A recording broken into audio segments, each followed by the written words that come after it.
I'm Glenn Hoppin. And I'm April Hoppin. When I came to follow Jesus, I was 8 years old. Right after we met, she brought up her faith in Christ. I believed in God, but I wasn't truly a Christian. Over time, I separated myself from God. It turned into this downhill spiral. Adderall was the drug that Satan designed to get me. I abused it. I took way more than I ever should have. You do Adderall and then you start doing other drugs and you start drinking heavily, and then when you're on Adderall you think you're Superman and you can do anything. Killed my conscience. I had no conscience. I rarely slept. I didn't feel anything. I became a very, very scary person. It put my family through hell.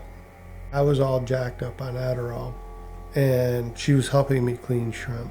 And we needed ice, and I yelled at her, and I said, you need to go to the store and you need to get some ice, and I was really mean to her. She would get really nervous, and she looked at me and she said, I don't feel good. And she started to walk away, and she went out cold. She went down on the ground. I was so jacked up that it irritated me that she was interrupting me cleaning the shrimp. We went to the hospital. I didn't have any feelings. The only thing I thought about was me and what I wanted to do. I was hopeful about our marriage. I was hopeful about him, but I would leave, and that's how I dealt with it. And I knew that I couldn't fix him. But I prayed for him all the time. I never gave up, and prayed, but I was worried more about him dying. Just prayed that, he would live.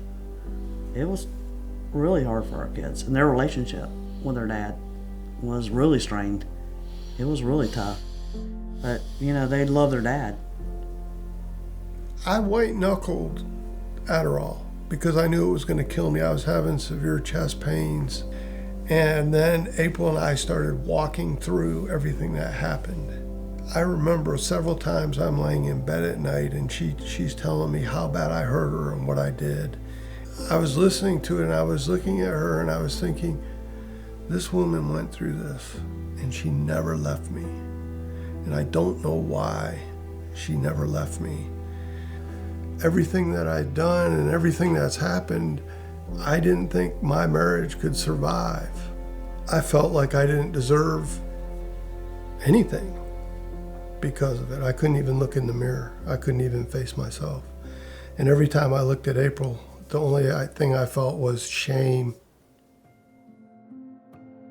My youngest daughter, Betsy, started going to Grace. And all of a sudden I started noticing that she was happy. She called me about something else and she said, Dad, you would love this church. I need you to go with us. And I said, okay, I'll do it. And then I told Betsy that we would go. And April said, really? And from the moment I walked in the building, I felt different. We started with the storm series, and Pastor Kendrick was talking about storms that people go through. It's like there's nobody else in the room. Pastor Kendrick, Pastor Jonathan are talking directly to me. Every sermon was exactly what I needed to hear, exactly when I needed to hear it. In the short period that we started going here, my life has completely turned around and my family is back together. Our relationship is healing. My wife and I have conversations that we haven't had in years. I'd hoped for it, but I just could not imagine it. You waited so long, and it was such a dark, long road where you could just want to give up. It's just like that God just never gives up, ever. He doesn't give up on us. I saw that baptism Sunday was coming up. I said, I'm going to do it. And she said, "You're really going to do it?" I said, "Yes, I want to." After I turned around and I was coming out of the baptismal, my oldest and my youngest daughter yelled. I'm just exploding from joy. It was the most incredible moment of my life. I'll never forget it for the rest of my life. I was just so proud and so thankful and grateful. The look on my wife's face, I saw this look that I haven't seen in years. Every time I think about him getting baptized, it just makes me cry. And if it weren't for God and her, I would definitely not be here right now. I know that for certain. I would be dead. God cared enough about me to fight that hard, then I have to be worth something.